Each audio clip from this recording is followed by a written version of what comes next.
Hey guys, this is Ryan, the Geeky Veep. Today we're going to continue on with our video series on Power Pivot.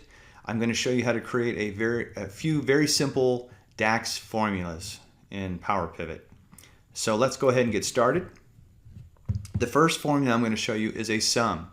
It's going to appear almost exactly the same way. It's going to sum our sales amount, except you're going to find that it's going to be well formatted. It's going to be much cleaner. I think you're going to like it. Now it takes a little bit of work to get used to writing DAX formulas, but once you do it a few times, I think you'll recognize that it's the best way to go when you're working with your pivot tables and Power Pivot. So depending on what version you use of Excel will determine what it looks like, but it'll be on the Power Pivot tab, and it should either say calculated fields, or I believe in the 2016, I've got 2013, but in 2016 it says measures here. If you're working in Power BI, it will also say measures. But either way, DAX is going to work the same way. So let me show you what you have here. First you have, it's a calculated field window. The first thing you have is the table name. Now, this is fairly important because what you select here will tell you where that formula is placed. Okay, so we know that the sales table is table 1. I don't know if you remember this, but I should have named it as sales, but it's table 1. Now you create the name, and so we're going to call this dollar sales. You don't have to put a description in. I usually skip that. And the formula is, pay attention to how I do this. So you start to write in the formula. It's going to be sum. So you type S, and notice how down below every formula or function that begins with S has appeared. We'll go ahead and type in U, and now we only have 4 left.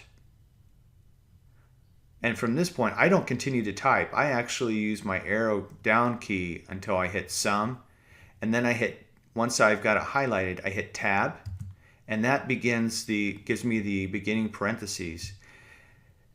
So by doing that, you're taking advantage of Excel's IntelliSense. It helps you avoid, if you're like me, misspellings in your formulas. And they're a little bit more accurate when you do it that way. So you notice down below here, the IntelliSense tells you what you're supposed to pick next, a column name. Now the way a column name is presented, in fact I'll just show you. If I type in table, you'll see that the column name is in the square brackets. Okay, so we have order date, product name, quantity, and so forth. Before that is the table name. So I could do square brackets order date, or actually square brackets sales amount, but what you should get used to doing is typing in the name of the table first so that it will appear in IntelliSense like this. So if I go back and I do square brackets, I also get sales amount. Problem is I could have several different tables with sales amount in it. So you really should get used to typing in the table name first, so it's table 1. You don't have to type in the whole thing. Tab down, arrow down, find and highlight the correct column and hit tab. Close parentheses. So my point here is type very little and then use your arrow and tab keys. That's number 1. Number 2 is make sure when you're typing in a column name, you type in the table name first. Begin to type in the table name, arrow down, highlight it, then tab over. Okay, so now that we've got the formula looking good, we'll go ahead and check it. We think it's okay, but we'll check it. Should always do this. There's a green arrow or green check mark here. It's kind of covered up by this here, but that tells me that the formula is correct, no syntax errors, so we should be good to go. I will note that the check formula button does not exist in Power BI, not yet. Now let's go down and format this. So we'll change it to currency, And then we change the decimal places. Click OK. All right. And it looks like Excel knew I was gonna, went ahead and placed it in the pivot table for me. Much nicer. Okay. So let me show you real quickly here what the advantages of, this is called an explicit formula. If I take, actually let's go ahead and format that first one there. Okay, they look the same, right?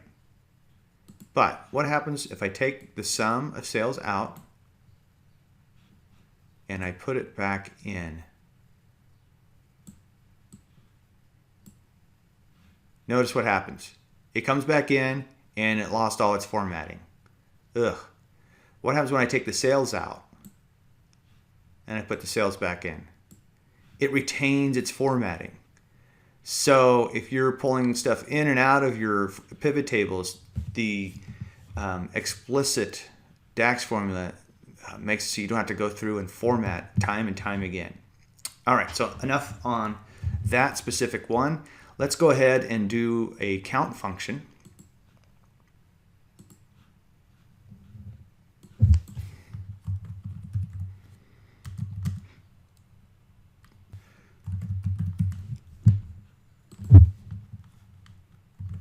Start to type in count, find what I want. Counts the number of columns. If I tab down, counts the number of values in a columns. I'll go counts the numbers in a column. And we will choose the sales amount. And by the way, if you look down just a little bit further, there's an M right here. There's a measure. And then there's a measure. Our sales measure is identified with a little M to the left of it. Pretty cool.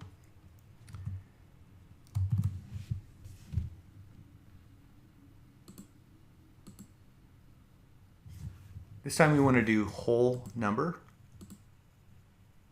Okay. Let's check the formula. You should always check the formula. Looks good. So what we're saying here is almost 24,000 accessories were sold during the time frame of this data set. Pretty cool. Let's take another one.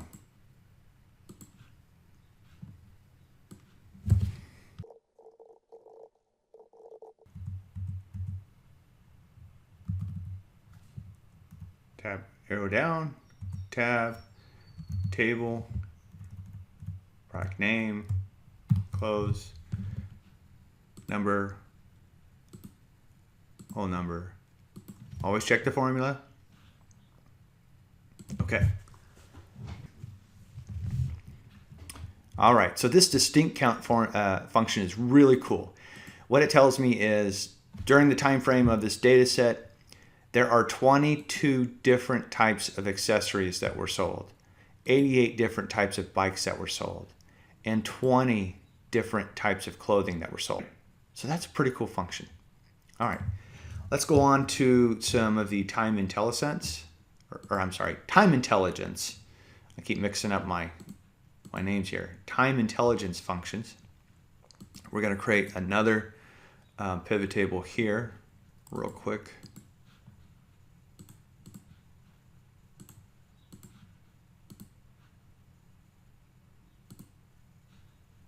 And we will use month name here, and we will do year here.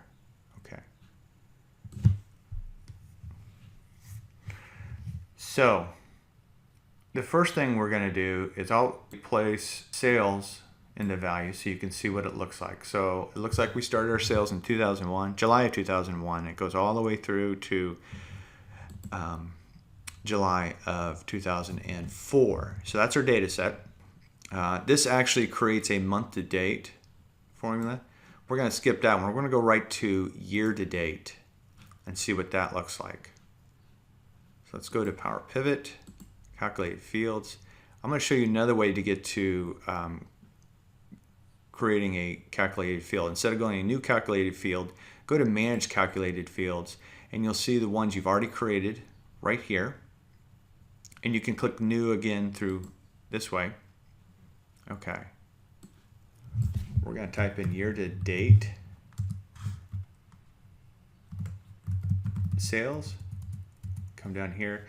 Now this one, you may have to scroll through to find it, but I already know it. It's called total year to date.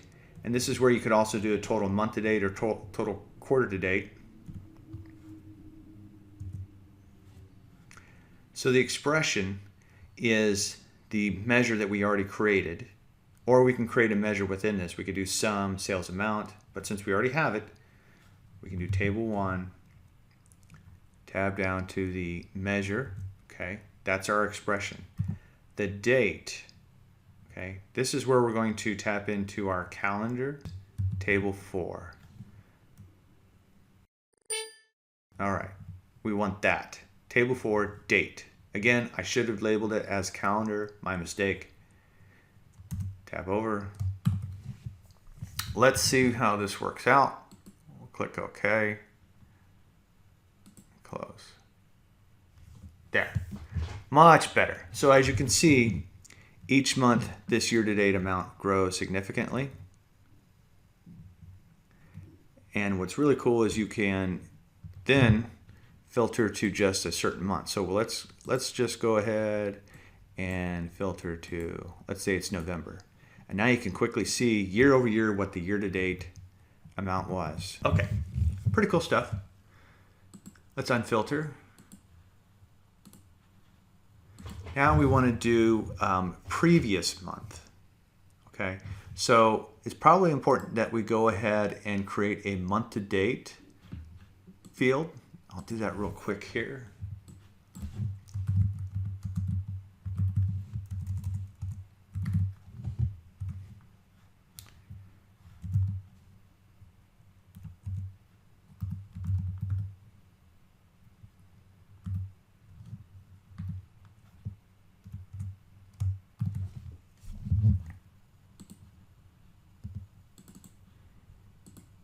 Looks good. Okay. Pull out year to date. Okay. So now what we want to do is bring in, we will put years. Let's put year right here. And let's do just the year 2003. Okay.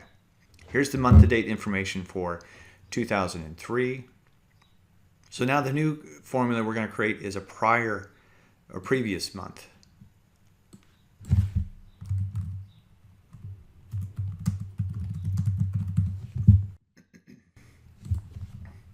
This time we use something called calculate.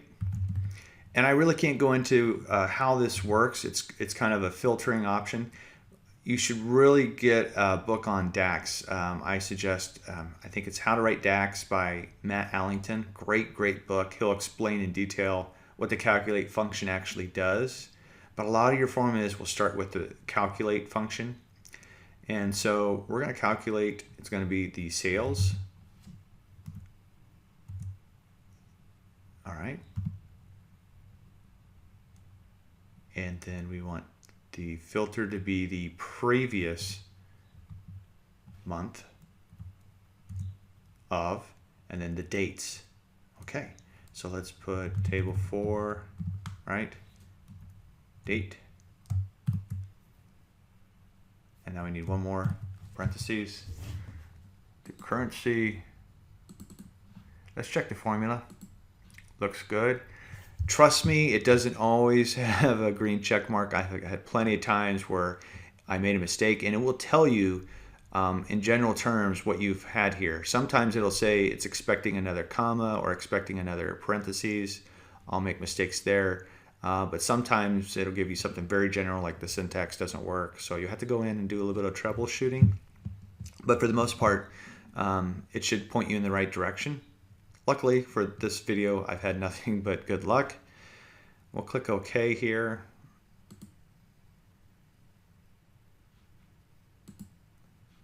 All right, so let's take a look. Here's February. What was the previous month sales? 438,865. Let's go back to January, and that is correct. It matches. So I'm not going to continue on with formulas, but you could quickly do a formula that had growth. You could take the month-to-date sales minus the prior month sales and so forth.